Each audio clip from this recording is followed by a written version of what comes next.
What's up guys, my name is Ace, and Season 4 of Modern Warfare 3 is now live, and with this we saw a good handful of really solid changes, many changes I've been asking for quite some time, and it's great to see them come to the game. Not only do we see weapon balancing, we also saw footstep adjustments, as well as what we're going to be focusing on in this first video. This is a bunch of killstreak adjustments, as well as the addition of a few new killstreaks. Now, if you guys are interested in the other changes, like the footstep changes, as well as weapon balancing changes, I actually plan on having a second separate video today covering the footstep challenges, since I think it does deserve its own video. And then tomorrow is when I plan to get to the weapon balancing, just because that one takes a little more time to put together. But without further ado, let's dive right into the topic today, and this is our killstreak changes. And first off, we have a general killstreak change that's going to apply to all of the killstreaks, and this is something I've been asking for like a couple months now, so I'm really happy to see this. This is the spawn protection against killstreaks will now be disabled when a player inflicts damage or locks on to a killstreak with a launcher. And this is excellent news. If you don't shoot at that killstreak, you'll still have that 4 seconds of spawn protection. That's how much spawn protection we get. Keeping in mind, spawn protection only works against streaks, not enemy players with guns. However, if you try to shoot back at that streak within those 4 seconds, it will immediately turn off your spawn protection.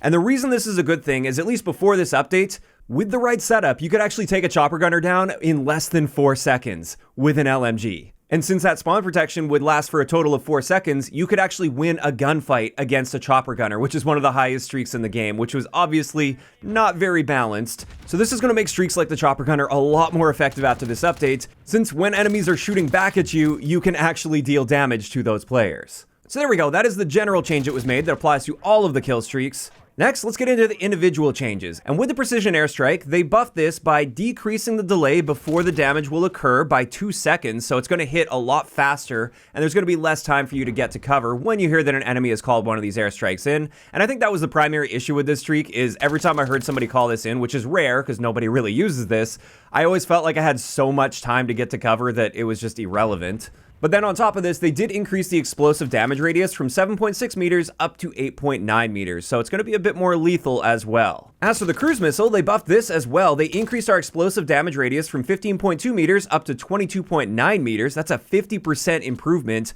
which should make this quite a bit more deadly as well. Then with the SAE, just like with the precision airstrike, they decreased the delay before the explosive damage occurs by 2 seconds.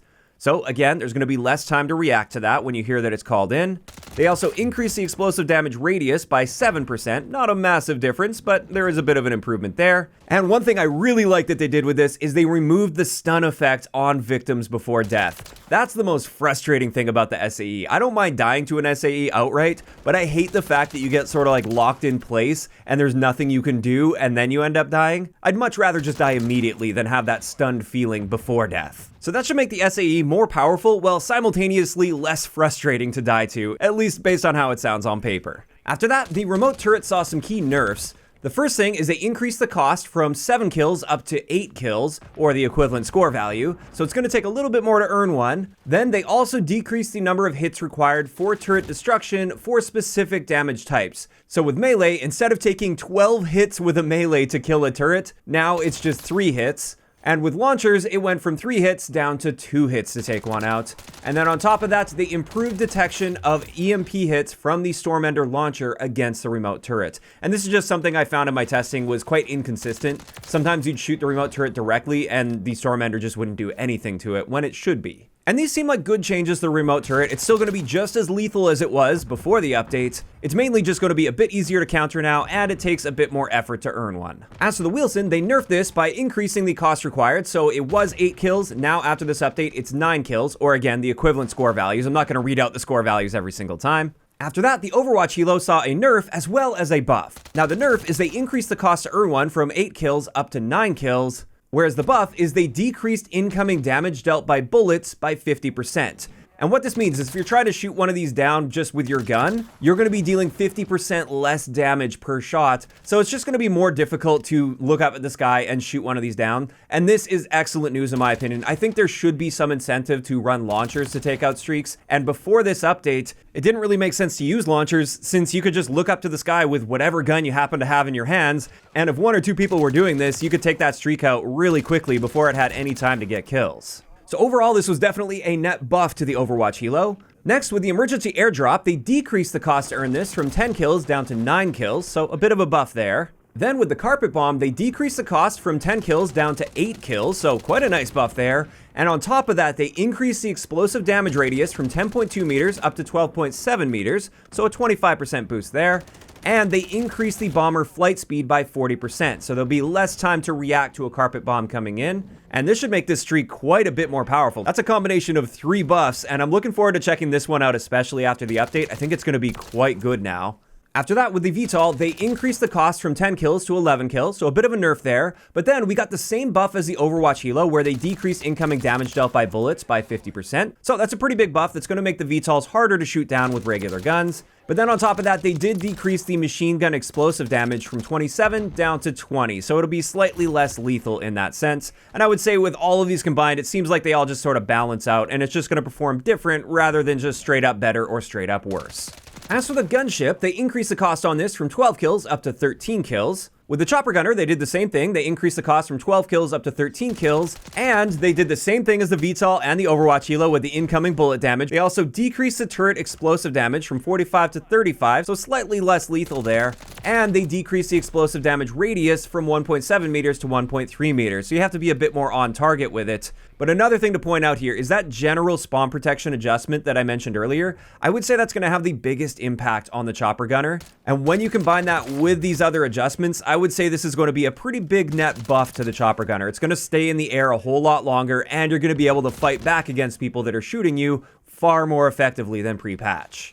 After that though, with the EMP, they decreased the cost to earn from 13 kills down to 12 kills, and they also just fixed an issue where visual effects will no longer play twice if the player dies during detonation. And then finally, for Killstreak adjustments, with the Swarm, they fixed an issue that was causing drones to dive bomb immediately after the player who summoned it dies. This was the biggest downside to using the Swarm, is if you called the Swarm in and then died, your Swarm would die too, and therefore you would lose all effectiveness. And as a result, the most effective way to play with a Swarm, if you did earn one, was to basically just camp in a nice safe area while your Swarm does all the damage, and that was kind of lame. It didn't allow you to run out there and actually continue to get kills. So this is a ridiculously big buff to the Swarm. It's going to have a consistent lifetime now of 45 seconds. But then on top of this, they mentioned they just fixed an issue causing drones to spawn away from the play space on both Das Haus as well as Mercado Las Almas, so the Swarm should be performing a whole lot more effectively on those maps as well. And there we go, they're set up for all of the Killstreak changes. Now let's talk about the new Killstreaks that are coming with Season 4, which interestingly, at the time of recording this video, which is shortly after the update went live, the only one of these streaks that's available is the Missile Drone, and this one requires 11 kills to earn, or 1,375 score, and it's essentially the Reaper from the original Modern Warfare 3, or the Lodestar from like Black Ops 2 for instance. So with this, once you fire your missile, you can actually guide it. So you can like curve it around corners or into a window, for instance. And it's so much fun to use this. I'm really glad this one is here, and I'm definitely looking forward to using this a bunch more. As for the other ones that currently aren't in the game, and I don't know why they're not in the game right now, I can't see any description that states that they're coming later in the season or anything.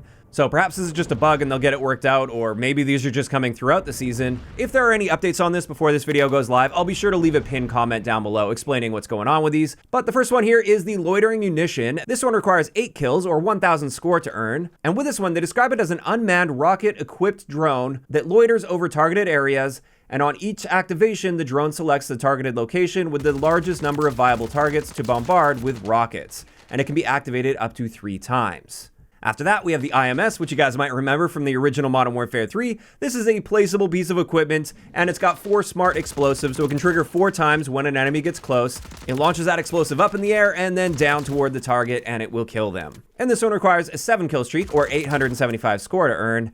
And then finally, we have the DNA bomb. And we did get some more information on the DNA bomb, but at least as far as I can tell, it's not currently active in the game, at least not in custom games. But with this, apparently it's actually going to be replacing the MGB, so the MGB is going to be taken out of the game, and instead we're going to have the DNA bomb, which we earn on a 25 gun streak instead of a 30 gun streak. And this one's on by default, you don't have to select it as one of your streaks. And with this one, it's effectively like an MGB, but unlike the MGB, it doesn't immediately end the game. All it does is it kills all the enemy players, and then they're able to respawn. And with that, that's pretty much it when it comes to all of the Killstreak changes, as well as the additions that have taken place, or at least should be taking place throughout Season 4 here. And this is where I'm curious to hear from you guys in those comments down below. How are you feeling about all of these adjustments? Are you guys happy to see they generally buffed most of the streaks in the game? And what are your thoughts on the new streaks so far? Just let me know down below. If you enjoyed the video, a like rating is always appreciated, and don't forget to subscribe for more if you haven't already. I'll talk to you guys next time.